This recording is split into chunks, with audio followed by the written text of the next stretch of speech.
Hey guys, PinkImpulse here, and after 10 hours of playing Lost Ark on release day, I think I've finally made my decision that Lost Ark truly is the best MMO on the market. Come by and find out why. And again, welcome to the space station.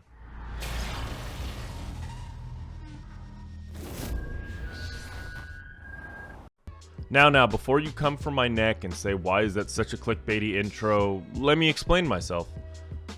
I do think that Lost Ark is the best MMO on the market right now, and one of the main reasons is that it's free. And I know that many of you will say, yeah, but you bought the Platinum Bundle and blah blah blah. Yeah, well, there's a reason for me. I'm a content creator and I'm here to actually make some content about video games. So being free is probably one of the biggest things. But moving on to the next couple of points that I have are also quite big. First and foremost, character selection. I believe throughout the character selection screen in a free game, as I will say this a lot, is quite intricate. Maybe not as intricate as Cyberpunk, where you could figure out how big someone's genitals are or how much hair they have wherever they want to put it. But I will say, the character selection was quite interesting, and also the intros that they've made for these characters are pretty cool. It actually got me intrigued to play other characters other than my normal sharpshooter character. Another point for me to bring up is how smooth this initial launch was for this game. As someone who has played Blizzard games for as long as I can remember, from Diablo 2 to Warcraft 3, and being an absolute freak of nature playing Diablo 2 for so many hours, I've realized that this is how a launch should have been. Yes, I know, we all waited an hour trying to figure out what the fuck we're gonna do to get the game, and then realized we had to unpack another 70 gigs while we're losing our goddamn minds trying to get into the game. It really wasn't that bad. Now let's compare the Lost Ark launch to one of the worst launches that I've seen. A 20-year-old game has amazing credibility behind it, Diablo 2 Resurrected. I mean, I can't tell you how excited I was for that game and how disappointed I was in such a terrible launch. I mean, the non-stop crashing, couldn't get into the server, and let's be honest, if you actually played Diablo 2, there was nothing worse than getting rolled back. Spending hours and hours grinding through the game to realize that the next time you log in, your friend is level 25 with a fucking golden orb ready to shove into a boss's asshole, while you're over there with no mana at level 5 whacking him with a stick. Man, that sucked, but goddamn, rolling back was brutal. And I'm so glad that nothing like that happened in Lost Ark. After the initial 1 hour of everyone unpacking the game and kind of waiting around, I had zero problem actually playing the game. I had no lag, I had no problem getting into a server, my game hadn't crashed at all.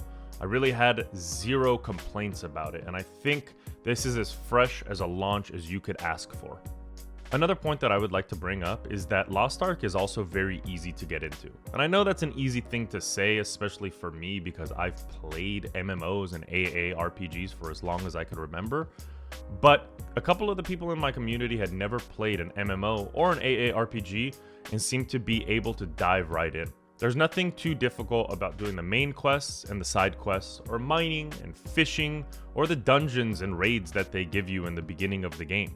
Another thing that I would like to bring up is how you can pick moves on the fly and change them whenever you want.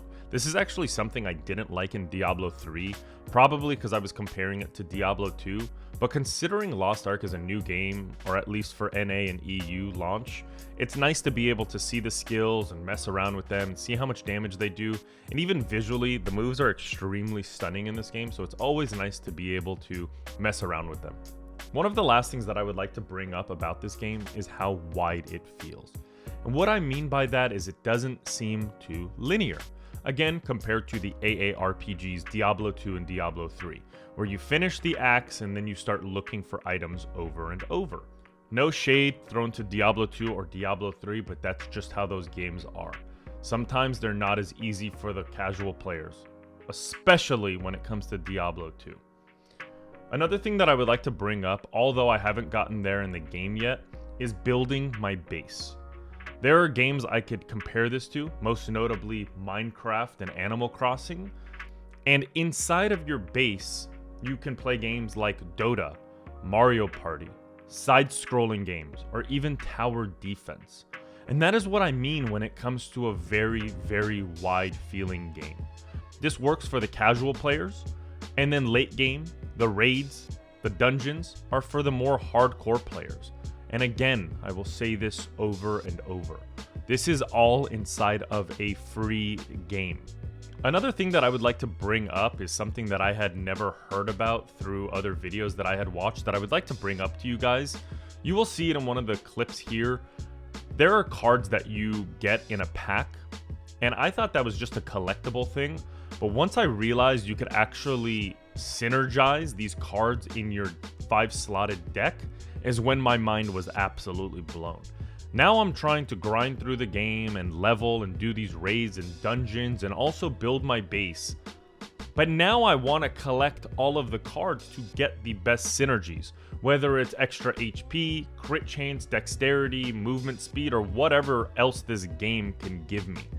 I believe that is such a crucial thing to bring up because as we know in 2022 and even the year before this, we are in the prime time of trading cards. And if we can start trading these legendary or epic cards to get better synergies for our characters, I mean, how much more wide of a game could you really ask for? These are just a couple of the things that I've noticed and really enjoyed in my first 10 hours of gameplay for Lost Ark. I would love to know what your favorite things are in the comments below, and don't forget to like and subscribe. And if you would like to join our guild, the Space Station, we are on the West Coast servers named Invisca. Until next time, bye!